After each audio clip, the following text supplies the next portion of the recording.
On August 16, 1977, Elvis Presley passed away at the age of 42, and millions of people all over the world went into mourning. But almost as soon as the news broke, rumors started that he faked his death and went into hiding. Priscilla Presley just claimed that Pastor Bob Joyce is actually her ex-husband, Elvis Presley. That's right, the king of rock and roll may have been living a quiet life all this time, away from the spotlight. This stunning revelation from Priscilla has fans questioning everything they thought they knew. Could Elvis have faked his own death to escape fame? Tune in as we dive into this shocking twist that will change the entertainment industry for generations to come. The pastor who looks like the king. Elvis Presley's legacy has always been larger than life. The man's got gold records, he's got Graceland, he's got fans that still can't get over his magnetic voice and those hips that could make an entire audience faint. But what if Elvis wasn't quite ready to leave the building when we all thought he did? Dying suddenly in your bathroom? Fans never bought it, and conspiracy theories sprang up faster than you could say, jailhouse rock. And then there's Bob Joyce, a simple pastor who just so happens to look like an older Elvis and sounds like him too, almost too much like him. Before we delve into this, one thing's for sure. The truth might be more unbelievable than anyone could have imagined, and this won't be the only thing that will shock you.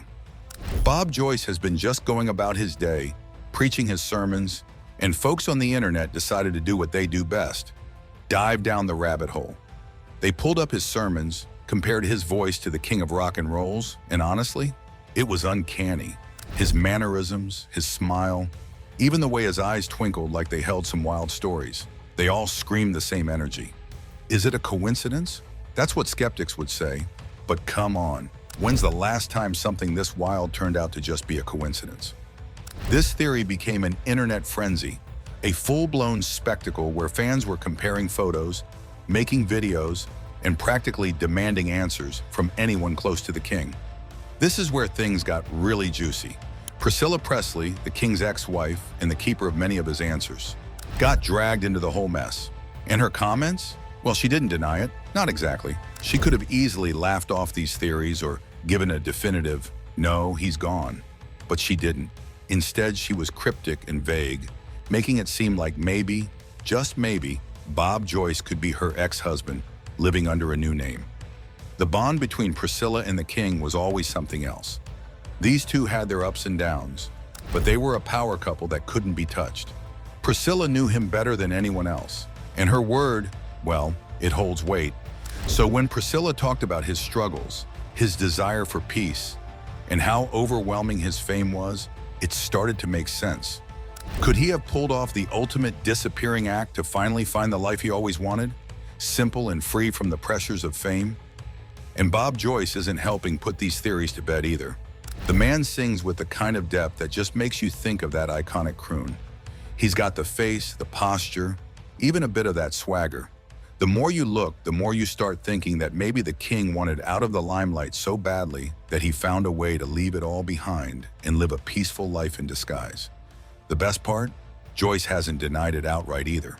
He's just living his life, letting folks believe whatever they want, almost like he's got nothing to hide, or maybe he's hiding everything. Things reached a fever pitch when Priscilla finally addressed all this speculation. She was interviewed, and her words sparked even more madness.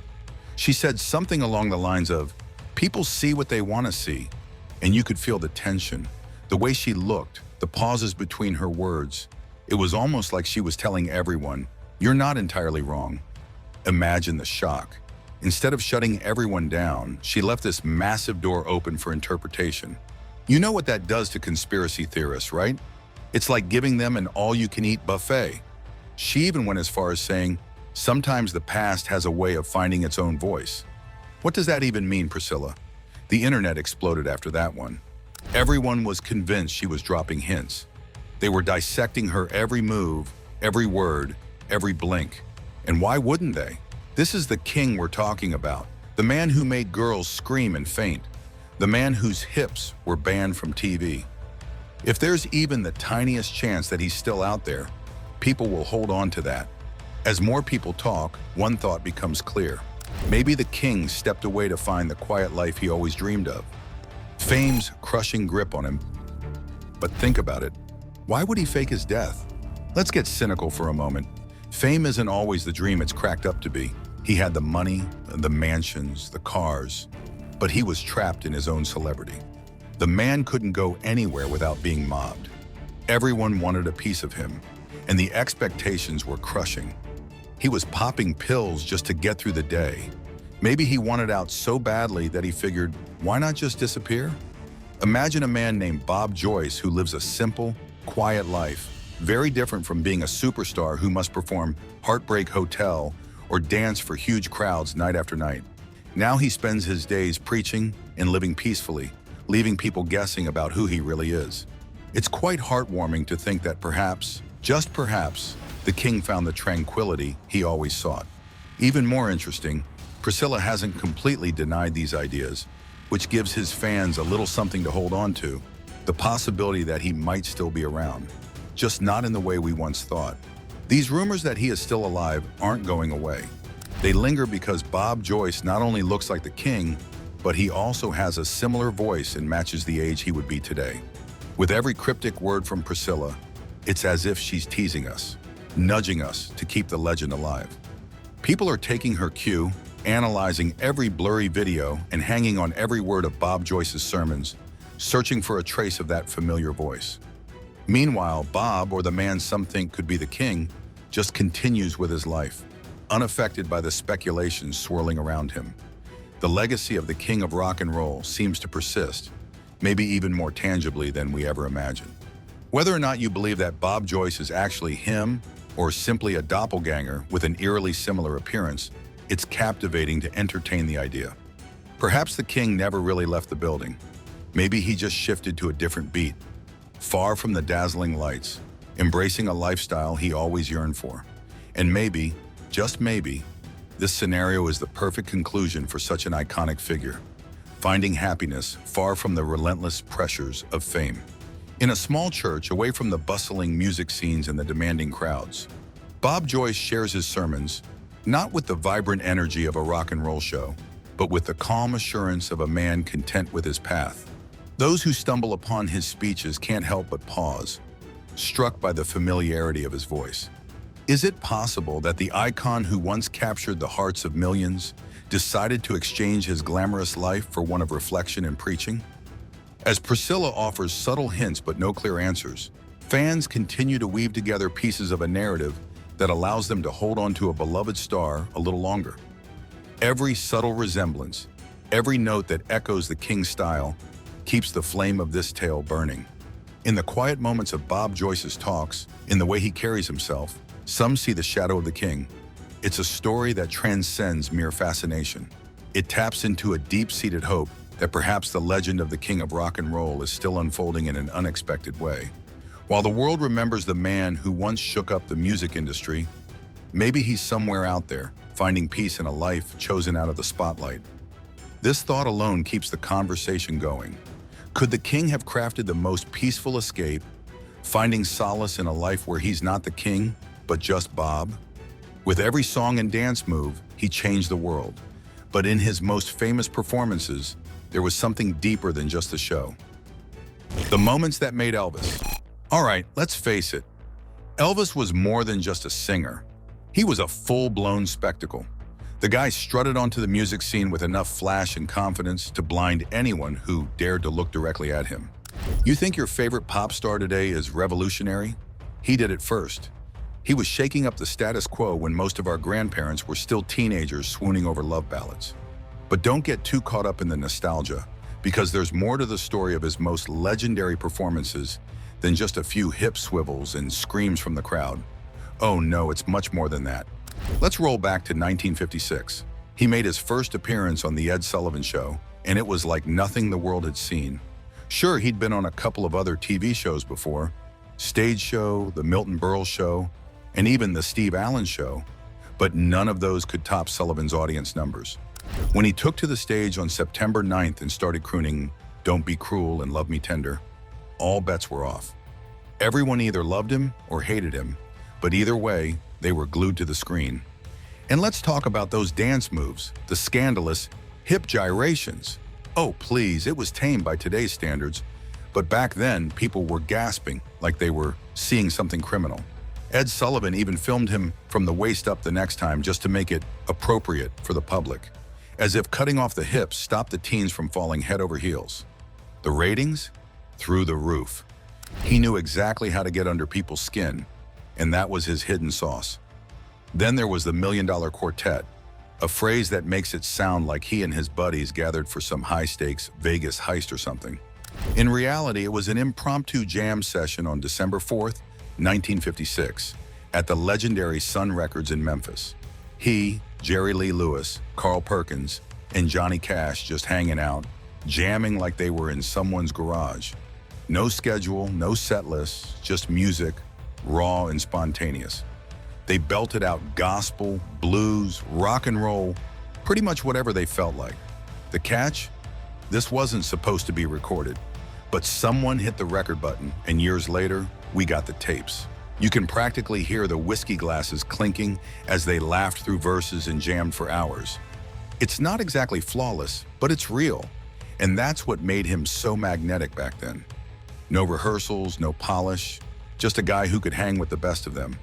Skip forward to 1968. He had taken a hiatus from the spotlight, too busy making those corny movies Hollywood put him in. But then came the '68 comeback special. The leather outfit, the sneering smile, the camera zooming in on his face as he growled out, "Heartbreak Hotel." This was him reclaiming his throne. Forget the fake movie sets and poorly written lines. This was pure rock and roll. He had a live audience again, small and intimate, and he fed off their energy. It wasn't just about singing.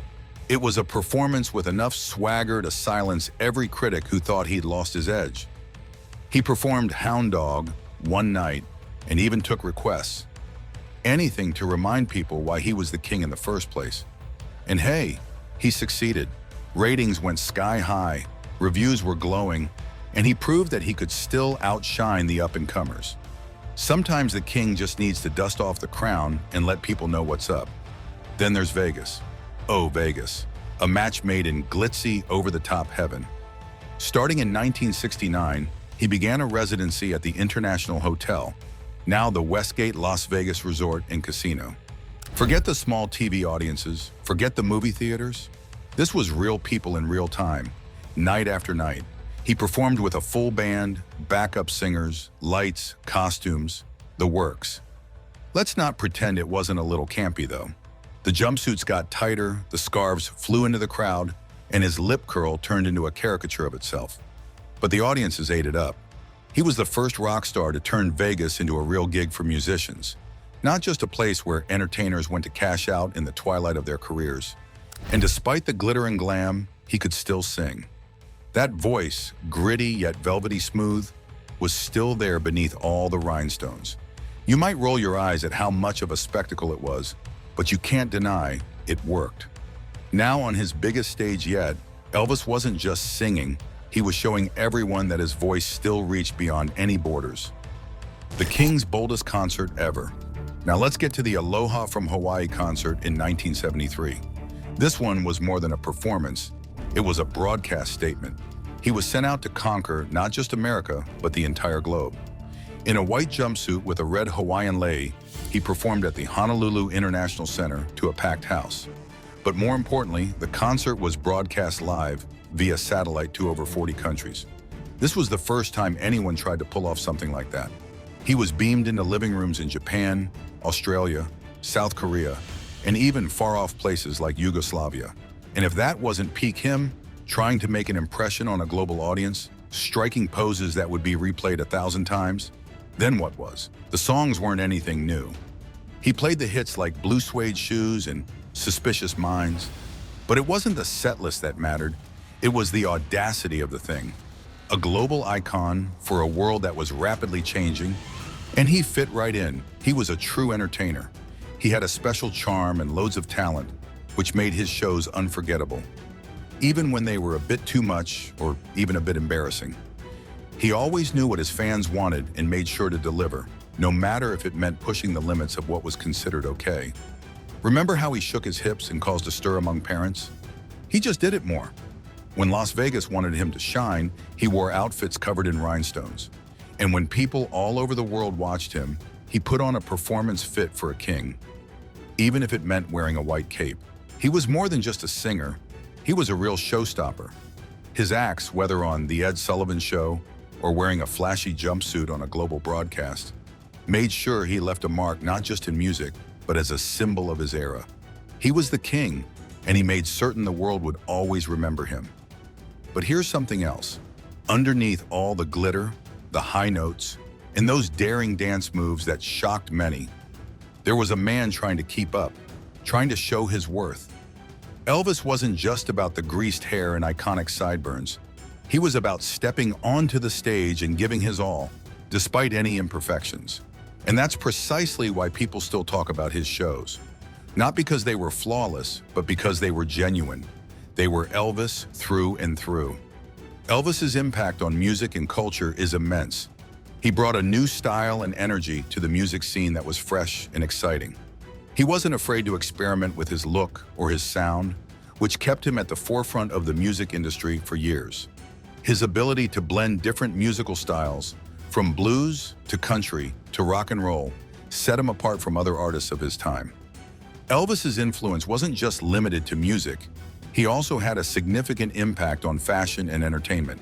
His unique style, characterized by flashy costumes and charismatic performances, inspired generations of artists and entertainers. Elvis's dedication to his craft was evident in every performance. He poured his heart and soul into his music, and his passion was contagious. Fans were drawn to his energy and enthusiasm, which made his concerts an electrifying experience. Even when he faced personal challenges, Elvis never let it affect his performance. He remained a consummate professional, always striving to put on the best show possible for his fans. Elvis's legacy continues to endure because of his ability to connect with people on a personal level. His music resonated with a wide range of audiences, from young to old, and his charismatic personality made him a beloved figure worldwide. Elvis's songs, from heart-wrenching ballads to upbeat dance tracks, have stood the test of time and continue to be celebrated by new generations of fans. His life story, with its highs and lows, adds to his legend, making him a fascinating figure in the history of popular culture. Elvis Presley was more than just a musician. He was a pioneer who changed the entertainment landscape forever. His contributions to music and culture are still celebrated today, and his spirit lives on in the hearts of his fans. Could Elvis truly be alive as Bob Joyce? Or is this just another wild conspiracy? Tell us what you think, and remember to like and subscribe for more.